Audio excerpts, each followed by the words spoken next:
ये वीडियो सिर्फ डायबिटीज के मरीजों के लिए नहीं बल्कि उनके रिश्तेदारों के लिए और डॉक्टर हजरात के लिए भी है,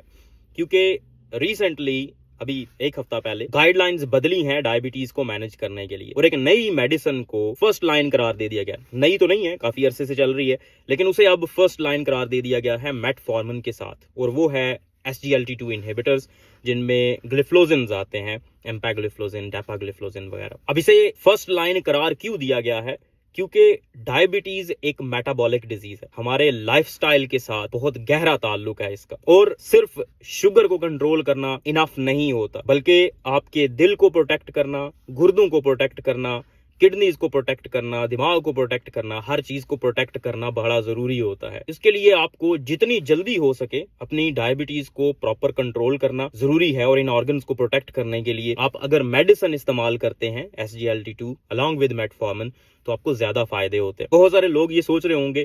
कि पहले ही दवाइयां इतनी ज्यादा हैं, फिर ऊपर से एक और नई दवा आ गई है, मतलब नई दवा को इंट्रोड्यूस कर दिया गया कि इसको भी फर्स्ट लाइन इस्तेमाल करें। देखिए, जो मकसद है ना, वो दवाइयां इंट्रोड्यूस करवाना नहीं है, मकसद है डायबिटीज को कंट्रोल करना, शुगर लेवल्स को कम करना और आपके जिस्म को शुगर की कॉम्प्लिकेशन से बचाना। अगर आप ये अपने लाइफस्टाइल को बदल के कर सकते हैं, अपना वजन कम करके कर सकते हैं, तो आपको हो सकता है दवाइयों की जरूरत ही ना पड़े। ये उन लोगों के लिए है जो अपने लाइफस्टाइल में तब्दीली नहीं ला सकते या अपने लाइफस्टाइल को तब्दील करते हैं लेकिन फिर भी कोई खातर खा फर्क नहीं पड़ता, उन लोगों के लिए होता है। जब आप बहुत इनिशियल स्टेज पे होते हैं, अभी डायबिटीज आपको हुई नहीं है, होने लगी है, जिसे प्री डायबिटिक स्टेज कहते हैं, वहां पे अगर आप अपने लाइफस्टाइल को बदल लें, वजन कम करना शुरू कर दें, वर्जिश कर लें, अपनी खुराक में ऐसी चीजें इस्तेमाल करें जो आपकी सेहत के लिए बेनिफिशियल है, प्रोसेस्ड चीजों को बाहर निकाल दें, तो यकीन करें आप एक तो डायबिटिक होंगे भी नहीं, और अगर इन केस आपको डायबिटीज हो भी जाती है